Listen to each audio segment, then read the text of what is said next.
Hey everybody, thanks for tuning into the message this week. If you don't know me, my name is Paige. I am a senior management major at Gustavus with minors in both Spanish and film and media studies. A little bit about me: I'm on the Proclaim leadership team. I like traveling, I like being outdoors, I love painting and doing artsy things. And I play the flute in the Gustavus Wind Orchestra, so that's really fun. I'm not gonna lie, when I was asked to speak, I was very nervous to kind of do that, even though I'm talking to a camera. I've spoken at Proclaim before, and I've always kind of volunteered to do that, and it could because I felt like God was calling me to talk to you guys about something. And I'm not gonna lie, recently I've been very lost, very confused with everything going on, especially being a senior. And so I wasn't really sure what God was calling me to talk to you about and what I was supposed to be saying. But then I kind of thought about it for a little bit, and I realized that that is exactly what God was calling me to talk about. Kind of the fear of the unknown and stepping into those situations where you may be uncomfortable or you don't know what's going to come next. And so the first thing that came to my mind when trying to figure out what to talk about was this conversation that I had had with a former camp coworker of mine. We were talking, and they were telling me how they were going on this downhill skiing trip. And if I remember correctly, it was the first time that they had ever been on a downhill skiing trip. And they were just kind of telling me how scared and how nervous they were. And I was trying to encourage them, saying things like, it's going to be so much fun, you're going to do great, it's going to be okay. Keep in mind, I've gone downhill skiing once in my life. And that was back all the way in 8th grade. And so they were still really, really nervous, even with me saying that. And I just said, just take the first step. And they were like, well, if I take that first step, I'm going to end up falling on my face. And they were still really, really nervous. And so I responded with, well, even taking one step, you'll be so much farther than where you would have been if you wouldn't have started, or if you wouldn't have taken that first step. And so I believe that this conversation, this story that I had with this coworker of mine, really kind of relates to what what you guys, or definitely me, what I'm going through right now. And it's kind of scary, to be honest. I often find myself asking, like, what's next, what's going to happen, and I'm the type of person where I like to know what's going to happen. I like having things planned out, I like knowing what I'm doing, and I can't really do that right now because we don't really know what's going on with this whole situation. And so a lot of times I find myself asking why. Like, why did my senior year of college have to get cut short? Why did my orchestra tour get canceled? Just why are things the way they are? And the more I kind of asked why, the more I realized I am kind of like Job in the Bible. And if you don't know who Job is, Job lost nearly everything that he had, and he was always asking God, why? Why am I suffering? Why are you taking things away from me? Why is everything happening?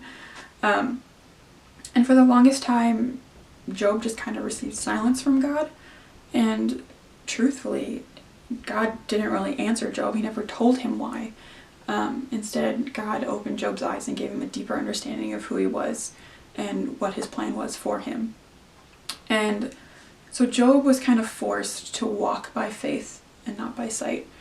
And that's a verse that we can see in 2 Corinthians chapter 5.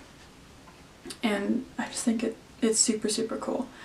But while all of this unknown was going on, and while all of this stuff was happening to Job, in chapter 13, I believe, yes, in chapter 13 he says, though he slay me, yet will I hope in him. Even so, I will defend my own ways before him. And so with that, and with having said that, Job continued to plead for answers from God, and continued to ask why, and continued just to prove his innocence to God. But even with doing all of that, he continued to say, I will trust in God, I trust what your plan is for me. And Job was willing to die knowing that, and doing that also. And so I think with that whole walk by faith, not by sight thing, I think a lot of Christians say that. And a lot of Christians also say, like, trust in the Lord your God with all your heart and lean not on your own understanding. And I think that a lot of us don't really understand that full meaning until we're put in a situation where we don't know what's happening or we don't know what's going on. And we have to kind of fully rely on God himself. And so I personally tend to cling to the familiar things in life, as I'm sure most of you guys do. But if there is a situation where I maybe don't know the outcome, or I don't know what's going next, or I'm debating between two things and I don't know which situation or I don't know the situation, a lot of times I'll probably do a full 180 and walk away from it. And although I've been doing better about that, I still tend to do it and I still struggle with it a lot. And so oftentimes I will find myself clinging on to the familiar doubts instead of leaning fully in my faith and just kind of letting all of them go, and just having that complete faith in God and trust what he's doing. But God tells us to let go of those doubts and to let go of those fears and to let go of all of those concerns, and just give him the unknowns. Give your unknown future to a known God, is a quote that I like. I really, really enjoy. I don't remember where I heard it. I wish I did, but it's stuck with me ever since. But God wants us to be vulnerable with him, and he wants us to trust our lives in his hands completely, despite our circumstances and despite what was going on. And I know that this can be very, very difficult, and it's easier said than done. And just remember that even if you feel like you're scared and you're vulnerable and you don't know if you can do it, just take the next step to be vulnerable. And again, I know it's easier said than done. But in those situations, just kind of remember that Jesus died on the cross in one of his most vulnerable states. He was scared. He was hurt. He was humiliated in front of people. People made fun of him. People spit on him. But even in that vulnerable situation, as he died on the cross, God turned that moment and he turned that moment into one of the most beautiful things that have ever happened. He turned it into forgiveness, and he turned it into love, and he turned it into strength for everybody, not just me, not just you, everyone. And so I encourage you, wherever you are, maybe you're just starting your faith journey, or maybe you're struggling with everything that's going on. I know I am. Maybe you're just fighting the uncomfortable situations and the feeling of being vulnerable to God, or just being vulnerable in general. And I encourage you to take that first step. Like my friend on the ski trip, if she would never have taken that first step, she'd still be on the ski lift, or she'd still be in the car. And so you never know until you take that first step and be vulnerable and open up, where you could possibly end up. So just trust in God, and he will lead you to the right destination where you're supposed to be in life.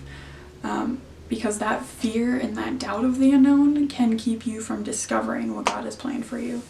I know there are many situations in my life where I look back and I'm like, well, what if I had done this? Or what if I completely changed what I was doing? What if I followed my heart? What if I prayed about this event more?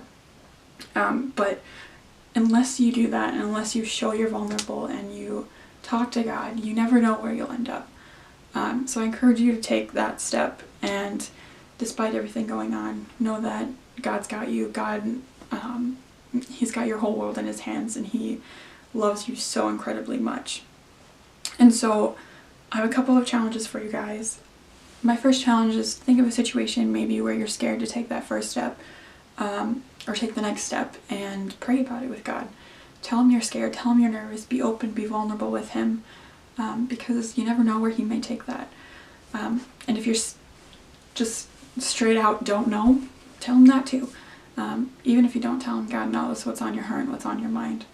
And my second challenge is, if you know what God has planned for you, but you're nervous to take that next step, or you're scared to do it, just do it. This is your sign. If you're looking for a sign of encouragement, motivation, this is it. I'm telling you right now, just go out and do it. But with that, just know that the Proclaim team and I are here for you. If you have any prayers or just like to talk, reach out to prayers@gustavus.edu. Send us an email. We'll be praying for you. But with that, I hope you guys are all staying well and staying healthy. And peace and blessings until next week.